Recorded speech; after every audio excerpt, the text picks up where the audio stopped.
أعوذ بالله من الشيطان الرجيم بسم الله الرحمن الرحيم الحمد لله رب العالمين والصلاة والسلام على نبينا محمد وعلى آله وأصحابه أجمعين أما بعد السلام عليكم ورحمة الله وبركاته تفسير القرآن سورة العصر تفسير مالت ترجمنا القرآن يا قرآن ترجمنا القرآن مالت هو كلام الله يا الله سبحانه وتعالى نجرو قالنا سورة العصر سورة مالت مقرافنا العصر مالت جزي ويم زمن يجزي مقراف مالنا ترتيبها درجة 103 آياتها انقصتشم 3 ناتشو سورة العصر وهي نزولا سمي وردو مكية مكان يوردو العصر مالت جزي ويم زمن اندمانتنا نا الله سبحانه وتعالى بزي سورة قديه يسو لجوج انداي كسرو انديهم الله اندتاززو الله يكالكالاتشو اندمو اندكالكالو الله سبحانه وتعالى بزي سورة يستنققنا نا سورة العصر اترمتن يالهونو بتام تلك يونا مقسجانو بزو نقرن يازنو مالتنا በውስጡ እና ላስተነተነ ሰው ትልቅ የሆነ መገሰጫ ሱራን ይሄ ሱራ በጣም ወሳኝ የሆነ ምዕራፍ ነው። ቢስሚላሂ الرحمن الرحيم ቢስሚላሂ በአላህ ስም ጀምራለሁ በስሙ የጀመርኩት ጌታ الرحمن አዛኝ ነው። እዝነቱ لجميع المخلوقات ለፍጥረታት ሁሉ እዝነቱ ሰፊና አዳራሽ ነው። በዱንያ ላይ ለሁሉም ለፍጥረት ሁሉ እዝነቱ ሰፊና አዳራሽ ነው። አላህ الرحيم አሁንም አዛኝ ነው። እዝነቱ خاصة ብቻ ነው للمؤمنين ለሙእሚኖች في الدنيا والآخرة በዱንያም በአኺራም ለአማኞች እዝነቱ ሰፊና አዳራሽ ነው። ለዚህም ማስረጃ አላህ Subhanahu Wa Ta'ala በሱረቱ الأحزاب አንቀጽ 43 ላይ ወካነ ቢልሙእሚኒነ ረሂማ ወካነ ነው አላህ Subhanahu Wa Ta'ala ቢልሙእሚኒነ በአማኞች ላይ ረሂማ አዛኝ ነው ይላል። طيب والعصر إن الإنسان لفي خسر إلا الذين آمنوا وعملوا الصالحات وتواصوا بالحق وتواصوا بالصبر والعصر እንግዲህ እዚህ ጋር ዋው ለቀስም ነች የመሐላ ሐርፍ ነች። والعصر እቺ ዋው ለቀስም የመሐላ ሐርፍ የመሐላ ፊደል ነች ማለት ነው። والعصر እንግዲህ እዚህ ጋር የተለያየ ዑለሞች የተለያየ ተፍሲር ሰጥተውታል። والعصر ማለት በዘመን እምላለሁ አላህ Subhanahu Wa Ta'ala والعصر በዘመን እምላለሁ። ሌላኛው ደግሞ በቀን በመጨረሻው እምላለሁ። ሌላኛው በሰላት العصر እምላለሁ። በሶላት العصر በአሱር ጊዜ ማለት ነው እምላለሁ። እንግዲህ አላህ Subhanahu Wa Ta'ala በፈለገው ነገር መማል ይችላል። እኛ ግን በአላህ Subhanahu Wa Ta'ala ብቻና ብቻ ነው የምንምለው ማለት ነው። እና والعصر በዘመን እምላለሁ ወይም በቀን በመጨረሻው እምላለሁ ወይም በሰላት العصر እምላለሁ በአሱር ጊዜ ማለት ነው። እና የተለያየ ተፍሲር አለው ግን የተሻለው ይላሉ እዚህ ጋር የተሻለው ጥሩ ተፍሲር የሚባለው በጊዜ ወይም በዘመን እምላለሁ የሚለው ነው። ምክንያቱም በውስጡ ሁሉንም ነገር በውስጡ ስለሚይዝ በጊዜዎች ነው በጊዜዎች ውስጥ ነው ብዙ ነገር የሚሰራው ጥሩም ሆነ መጥፎም በጊዜ ውስጥ በዘመን ውስጥ ስለሆነ የሚሰራው ማለት ነው። ስለዚህ ጊዜ ወይም ዘመን ሁሉንም ጠቅልሎ ስለሚይዘው ማለት ነው። እና والعصر አላህ በጊዜ እምላለሁ አለ። والعصر በጊዜ እምላለሁ ወይ በዘመን እምላለሁ አለ። ለምንድን ነው የማለው? ኢነ እኮ الانسان ሰዎች በአጠቃላይ እዚህ ጋር አል የሚለው በአጠቃላይ ሰዎችን ይይዛል ማለት ነው። ኢነ እኮ الانسان ሰዎች እኮ ለፊ ውስጥ ናቸው ኹስር በኪሳራ ውስጥ ናቸው አለ። ሰዎች በአጠቃላይ በኪሳራ ውስጥ ናቸው ብሎ እዚህ ጋር ይነጥላቸዋል ማለት ነው። إلا الذين እነዚያ ሲቀሩ አለ ኢላ ሲቀሩ الذين እነዚያ ሲቀሩ አመኑ ያመኑት ሲቀሩ እነዚያ ያመኑት ሲቀሩ ሰዎች በአጠቃላይ በኪሳራ ውስጥ ናቸው አለ።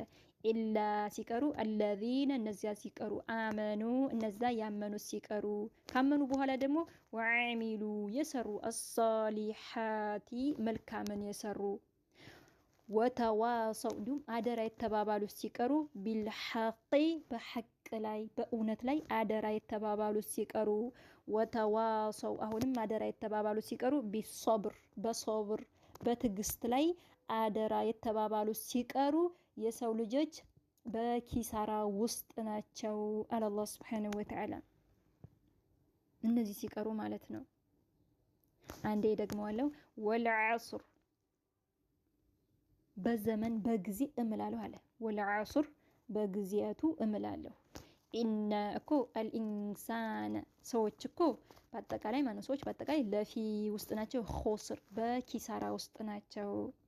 ኢላ አለዚነ ኢላ ሲቀሩ አለዚነ እነዚያ ሲቀሩ አመኑ እነዚያ ያመኑ ሲቀሩ የሰው ልጆች በአጠቃላይ በኪሳራ ውስጥ ናቸው። ካመኑ በኋላ ደግሞ ወዐሚሉ የሰሩ አሳሊሓቲ መልካምን የሰሩ ሲቀሩ ወተዋሰው አሁንም አደራ የተባባሉ ሲቀሩ ቢልሐቂ በሐቅ ላይ በእውነት ላይ አደራ የተባባሉ ሲቀሩ ወተዋሰው አሁንም አደራ የተባባሉ ሲቀሩ ቢሶብር በሶብር በትዕግስት ላይ አደራ የተባባሉ ሲቀሩ በአጠቃላይ ሰዎች በኪሳራ ውስጥ ናቸው አለ።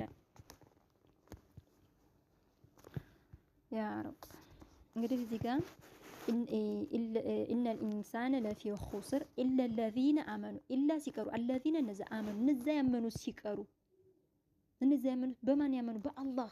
በአላህ በአንድነቱ ያመኑ በተውሂዱል ሩቡቢያው በተውሂዱል ኡሉሂያው በተውሂዱል አስማ ወሲፋት በአላህ በጌትነቱ አንድ ያደረጉ አላህ በአምላክነቱ አንድ ያደረጉ በስሞቹ በባህሪያቶቹ አንድ ያደረጉ አላህ በአንድነቱ ያመኑ ማለት ነው።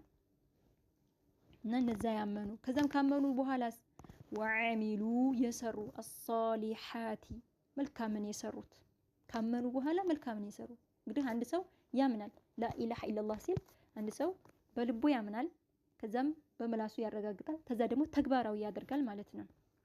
ከዛም ወዐሚሉ የሰሩ አሳሊሓቲ መልካምን የሰሩ ወተዋሰው እንዲሁም አደራ የተባባሉ ሲቀሩ ቢልሐቂ በሐቅ ላይ በእውነት ላይ እዚህ ላይ ቢልሐቂ የሚለው በሐቅ ላይ ማለት በዛ በሸሪዓ ላይ ማለት ነው። በሸሪዓ ላይ አደራ የተባባሉ ሲቀሩ ማለት ነው። በሸሪዓ ላይ በመልካም ነገር ላይ አደራ የተባባሉ ሲቀሩ ወተዋሰው አደራ የተባባሉ ሲቀሩ ቢልሐቂ በሐቅ በእውነት ላይ ወተዋሰው አሁንም አደራ የተባባሉ ሲቀሩ ቢሶብር በሶብር በትዕግስት ላይ ማለት እንግዲህ ሶብር ትዕግስትን በሶስት ነገር ይታያል። እሱም አሶብሩ ዐላ ጧዓቲላህ ሶብር ማድረግ ዐላ ጧዓቲላህ አላህን በመታዘዝ ላይ ሶብር ማድረግ እንግዲህ አላህን በመታዘዝ ሶብር ማድረግ የሆነ ነገር ዒባዳ እያደረግን ጥሪ እያደረግን ወደ ዳዕዋ ሰዎችን ጥሪ እያደረግን ወደ መልካም ነገር ሰዎችን ጥሪ እያደረግን በሚደርሰው ነገር ሶብር ማድረግ አብሽሪ አይዞሽ አይዞህ ነገ እኮ ጀነት ተዘጋጅቶልሃል አብሽር ዋጋ ክፈል እያል አብሽር መባባል ማለት ነው። በዚህ ላይ አላህን በመታዘዝ ላይ ሶብር ማድረግ طيب ሶብር ትዕግስት ማድረግ አላህን በመታዘዝ ላይ ማለት ነው። ሌላኛው ደግሞ አሶብሩ ዐላ ማዕሲየቲላህ አሶብሩ ሶብር ማድረግ ዐላ ላይ ማዕሲየቲላህ አላህ በሚታመጽበት አላምጽም አላህን አላምጽም ብሎ ሶብር ማድረግ ማለት ነው። አላህ የከለከለው መከልከል አላህ ደግሞ ያዘዘው መታዘዝ አላህ ከዛ ነገር የከለከለውን ነገር መራቅ አላህና መልእክተኛው የከለከሉትን ነገር መራቅ ከሱ መከልከል እንዴ ይሄማ ሐራም ነው ይሄማ ተከልክል ያለው ብሎ አላህን አላምጽም ብሎ ሶብር ማድረግ። ሌላኛው ደግሞ አሶብሩ ዐላ አቅዳሪላህ አላህ ሱብሓነሁ ወተዓላ በሚወስነው ውሳኔ ማለት ነው። አሶብሩ ሶብር ማድረግ ዐላ ላይ አቅዳሪላህ አላህ በሚወስነው ውሳኔ ማለት ነው። በሚደርሰው ነገር እንግዲህ በዱንያ ላይ ስንኖር ፈተና ሊደርስ ይችላል። ያ ፈተና በሚመጣብን ያ ሙሲባ በሚመጣብን ጊዜ ሶብር ትዕግስት ማድረግ ይሁን ነገር ሙሲባ ሲደርስብን ቀደረላሁ ወማ ሻአ ፈዐል በቃ አላህ የወሰነው ሆነ አላህ የፈለገውን ሰራ እንላለን እንጂ ትዕግስት ማጣት የለብንም። ሶብር ልናደርግ ይገባል። በዛ በሚደርስብን ምሳሌ የሆነ ችግር ሊፈጠርብን ልንታመም እንችላለን። በቃ ወይ ከቤተሰቦቻችን የሆነ ሰው ሊሞት ይችላል። ስለዚህ በዛ ነገር ላይ በሚደርሰው ነገር አላህ በወሰነ ውሳኔ ላይ ሶብር ትዕግስት ማድረግ። ስለዚህ እነዛ ሶብር ትዕግስት ያደረጉ ሲቀሩ የሰው ልጆች በኪሳራ ውስጥ ናቸው አለ አላህ ሱብሓነሁ ወተዓላ። አላህ ከክስረት ይጠብቀን ያ ረቢ። እና ይህን ይመስላል ያው ኢንሻአላህ ይሄን ይመስላል የቃል በቃል ተፍሲሩ። ሁላችሁም ለመቅራት ሞክሩ። በጣም ቁርአንን ዝም ብለን ማንበብ ብቻ ሳይሆን ስናስተነትነው ነው የሚገባን። ስናስተነትነው ልብ ስንል እና ቁርአንን ከሚያስተነትኑት አላህ ያድርገን። طيب هذا والله أعلم الله يبلد يوقل والسلام عليكم ورحمة الله وبركاته.